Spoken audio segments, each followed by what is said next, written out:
Good morning students. अभी तक हम लोगों ने कंपल्सरी इंग्लिश सेकेंड ईयर में क्या किया है, one poem a psalm of life, other poem is animals and the next poem the lake isle of Innisfree. We have completed 3 poems with introductory इनको किया है। और मैंने आप लोगों को बार बार मैं एक ही चीज बता रही हूँ that your first poem is very very important. इधर यू विल फाइंड, जब आप क्वेश्चन पेपर देखोगे, इधर you will find a reference to the context और अ क्वेश्चन, लेंथी क्वेश्चन। इन दो में से एक चीज तो डेफिनेटली इसमें से आएगी ही आएगी। और जो आपकी डब्ल्यू बीट्स की पोइम है उसमें से आपको विविड नेचर डिस्क्रिप्शन हैं, तो लिटिल बिट ऑफ कुछ भी पूछा जा सकता है। So today we are starting an essay which is the power of prayer. ये एक पार्ट है डॉक्टर एपीजे अब्दुल कलाम के लाइफ की, जो व्हाट वी कॉल जीवनी और ऑटोबायोग्राफी जिसको हम कहते हैं, उसका ये एक पार्ट है in which he simply tells us the power of prayer. He is telling us about unity in diversity का कंसेप्ट आपको पता है, अनेकता में एकता का कंसेप्ट आपको पता है, और यहाँ पे है सर्व धर्म समभाव। लेकिन जो जिसको हम व्हाट वी कॉल सेक्युलरिज्म, कि हम एक ही किसी रिलीजन में बिलीफ नहीं रखते। We in general what do, we respect all religions, चाहे वो मॉस्क में प्रेयर करने वाला है, टेम्पल वाला है, गुरुद्वारे वाला है, चर्च वाला, everyone is equal. So here he is telling us that his father, he was a priest in a mosque and he was very close with the priest of temple. And where is he referring to? He is referring to Rameshwaram temple, जो south India में एक बहुत ही famous temple है, where it is said a story is associated with it when Lord Rama decided to attack Lanka to bring back goddess Sita. At that time he prayed there, and he made a temple of Lord Shiva there. So this chapter tells us about the power of prayer, जिसमें ये simple way में एक चीज कही गई है कि whatsoever you pray, wheresoever you pray, जिस मर्जी मोड से आप प्रेयर करते हो, it gives you strength. मैंने आपको पहले भी इंट्रोडक्टरी लेक्चर्स में many times we have already discussed. What did we discuss?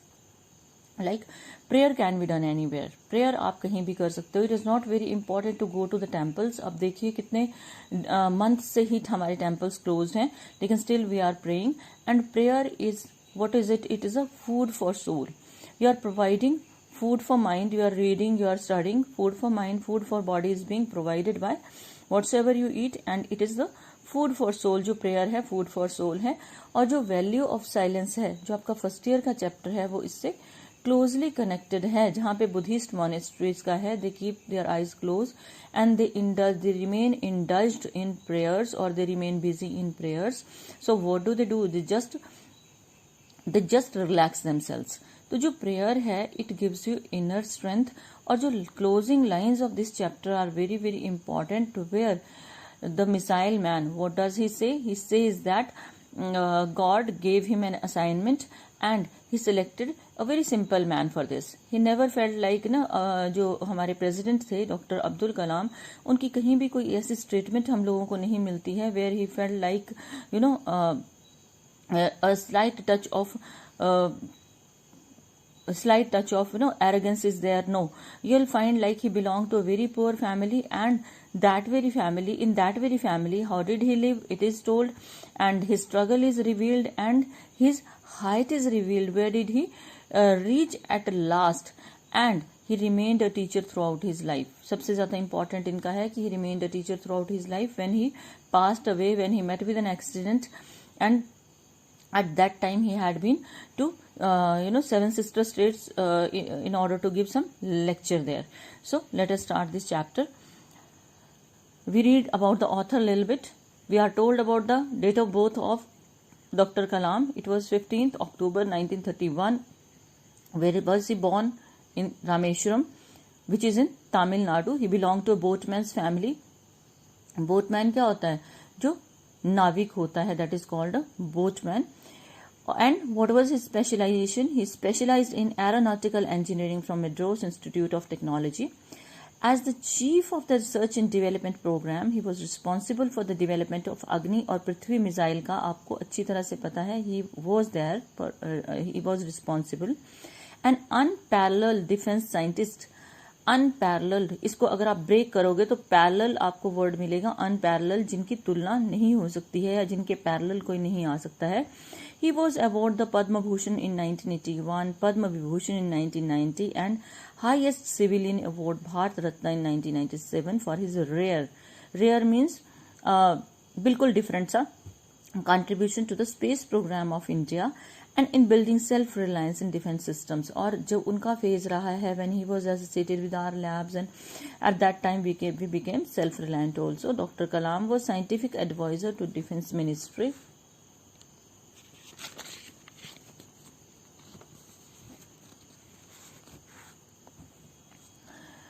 From 1992 to 1999 and 1999 to 2001 he served as the principal scientific advisor to the government of India in the rank of cabinet minister. देखो धीरे धीरे grow करके वो एक boatman की family से कहाँ पहुंचे.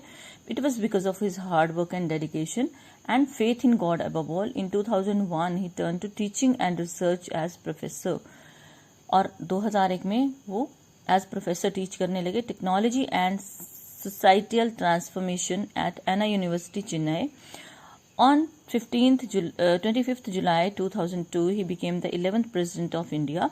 Even after completing his term as a President in July 2007, he is continuing with his mission to inspire young minds for national development by meeting students at all levels across the country. And after completing his tenure as the president, उन्होंने क्या किया, वापस वो अपने mission पे आए. वो क्या था, उनका मिशन था बच्चों को इंस्पायर करना for development of country. His books, उनकी जो बुक्स हैं, wings of fire, India 2020, a vision of new millennium, my journey, ignited minds, unleashing the power within India are a great source of inspiration for all.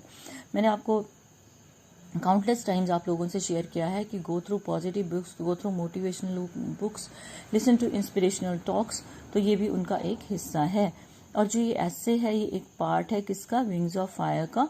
1999 में ये लिखा गया था and it is written by home, the former president of India, who tells us, वो जो former president थे, who was he, APJ Abdul Kalam. He tells us about his childhood and development of spirituality. Spirituality होता है आध्यात्म का विकास जो था वो बताया था. He had a secure childhood full of affection. Secure childhood simply means where you are being supported by your parents, you are being loved by your parents, you are being, trusted by your parents. It is not with money. In general, we see least communication with large number of, with a lot of money.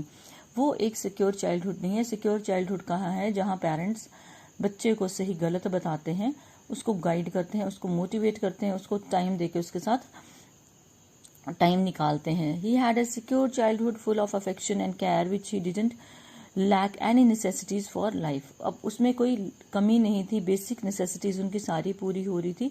He grew up in an atmosphere of communal harmony. Communal harmony होता है धार्मिक सद्भाव, जहाँ पे क्या है, किसी धर्म के बारे में कोई चीज नेगेटिव डिस्कस नहीं हुई. That is called communal harmony, where the Muslims and Hindus lived together happily. वो ऐसे माहौल में पले जहाँ हिंदूज और मुस्लिम्स इकट्ठे रहते थे. Kalam was greatly influenced by his father. Kalam पे अपने फादर का बहुत गहरा इम्पैक्ट था. Who was a deeply religious man, जो एक धार्मिक इंसान थे. People of different religions used to come to his father for healing of sick persons in their homes. और अलग अलग धर्मों के जो लोग थे वो उनके फादर के पास आते थे. उनके फादर बीमार लोगों को कुछ देते थे. As a boy he used to go with his father to the mosque regularly. Mosque होता है मस्जिद. वो रेगुलरली मस्जिद जाते थे अपने फादर के साथ. And learned deep spiritual lessons early in life. और लाइफ के मतलब early in life simply refers to बचपन में उन्होंने स्पिरिचुअल लेसन्स अपने फादर से लिए थे, such as the power of prayer, कि प्रेयर की क्या शक्ति है. He learn that prayer unites us with other people. उन्होंने ये सीखा कि प्रेयर हमें और लोगों से लिंक करती है, विद द होल यूनिवर्स, और लोगों से यूनिवर्स से लिंक करती है. He also learn that each human being, कि हर एक इंसान whatever be his qualities और वीकनेसेस, चाहे उसकी क्वालिटीज हैं या कमियां हैं, is a part of the divine self, is a part of God and has a particular role to fulfil on this earth. और उसे इस जमीन पे एक पर्टिकुलर रोल फुलफिल करना है. This spiritual awareness in Kalam can be seen is his utter humility, और ये जो स्पिरिचुअल अवेयरनेस है, जो आध्यात्मिक जागरण है, एक तरह से जो स्पिरिचुअल अवेयरनेस है, वो कलाम की कहाँ दिखती है, उनके एटीट्यूड में दिखती है। When he says that all his scientific achievements, उनके जितने भी अचीवमेंट्स हैं, they are just God's work through him, ये भगवान का काम है जो उन्होंने एपीजे अब्दुल कलाम से करवाया है। He calls upon his countryman to realise, और वो अपने देशवासियों को क्या बोलते हैं, that they all have a divine fire in them, कि उनके अंदर एक डिवाइन पवित्र आग है। वो आग नहीं है, वो एक चाहत है अपने देश के लिए कुछ करने की। And they should give wings to this fire, और उन्हें इस फायर को उड़ाना है, बढ़ाना है, ग्रोथ देना है। That is they should make the best use of this divine energy in them, और अपने अंदर की डिवाइन एनर्जी को पॉजिटिवली यूटिलाइज करना है, यूज करना है, ताकि हम अपने देश की ग्रोथ में अपना कंट्रीब्यूशन दे सकें। Now let us start this chapter properly. I was born into a middle class Tamil family in the island town of Rameshwaram in the erstwhile होता former, पहले की Madras state, ये जो पुरानी Madras स्टेट थी, वहाँ रामेश्वरम के एक टाउन, रामेश्वरम नाम के टाउन में एक तमिल फैमिली थी, वो मिडिल क्लास थी, वहाँ में पैदा हुआ था। माई फादर जैनुलाब्दीन, उनके फादर का नाम जैनुलाब्दीन था। He had neither much formal education nor much wealth, ना तो फॉर्मल एजुकेशन थी। फॉर्मल एजुकेशन कौन सी एजुकेशन होती है, जो हमें स्कूल्स में जाके मिलती है, जिसका हमें पेपर मिलता है, डॉक्यूमेंट मिलता है, that is called formal education. और घर पे जितना भी हम एक्स्ट्रा सीखते हैं ना, दैट इज इनफॉर्मल एजुकेशन। तो कहते ना तो वो फॉर्मल एजुकेशन थी, ना ज्यादा पैसा था। Despite these disadvantages, advantage word से बना है डिसएडवांटेज। तो एडवांटेज होता है फायदे वाली चीज, और डिसएडवांटेज होता है कमी। इन कमियों के होते हुए ही पोजेस्ड ग्रेट इनेट विजडम, वो बहुत ज्यादा सुलझे हुए इंसान थे। And true generosity of spirit, और उनमें एक बड़े जेनरस थे, बहुत ही ज्यादा वो काइंड थे। He had an ideal helpmate in my mother, helpmate यहाँ सोलमेट के लिए यूज हुआ है, लाइफ पार्टनर के लिए यूज हुआ है। तो एक आदर्श हेल्पमेट थी, उनकी लाइफ पार्टनर थी, वो कौन थी, मेरी माँ आशिया माँ। I don't recall the exact number of people she fed every day. मुझे याद नहीं आता वो कितने लोगों को डेली वो खाना खिलाती थी, but I am quite certain, लेकिन मुझे पूरा विश्वास है that for more outsiders ate with us, कि आउटसाइडर्स ज्यादा होते थे हमारे घर में। ईट का सेकेंड फॉर्म है ate, with us than, as compare to, की तुलना में, all the members of our own family put together, हमारे घर के सारे मेंबर्स को अगर इकट्ठा रखें तो बाहर वाले ज्यादा लोग खाना खाते थे, हमारे फैमिली मेंबर्स कम होते थे। My parents were widely ranged regarded as an ideal couple, मेरे पेरेंट्स को एक आदर्श कपल माना जाता था। My mother's lineage was the more distinguished, जो मेरी मदर की फैमिली थी, जो मेरी नाना वगैरह या मामा की फैमिली थी, वो ज्यादा डिस्टिंग्विश्ड थे, ज्यादा अच्छे स्टेटस पे थे। One of her forebearers having been bestowed the title of Bahadur by the British, और मेरी माँ की फैमिली से किसी को जो है वो एक टाइटल दिया गया था ब्रिटिशर्स के द्वारा। वो टाइटल क्या था, बहादुर का टाइटल था। Fine, today I am just stopping here. तो आज आप क्या करोगे, आज आप इस चैप्टर को यहाँ तक रीड करोगे, इसके जो मैंने टफ वर्ड्स को ब्रेक किया है उसके ऊपर आप थोड़ा सा वर्कआउट करोगे, और इस चैप्टर की जो कोर है, सोल है, जो इसकी जिस्ट है, वो क्या है, सर्वधर्म समभाव को समझने की कोशिश करोगे। और साथ में पार ऑफ प्रेयर की जो प्रेयर है या प्रार्थना की जो पार है, उसको आप अंडरस्टैंड करने की कोशिश करोगे। So have a good day.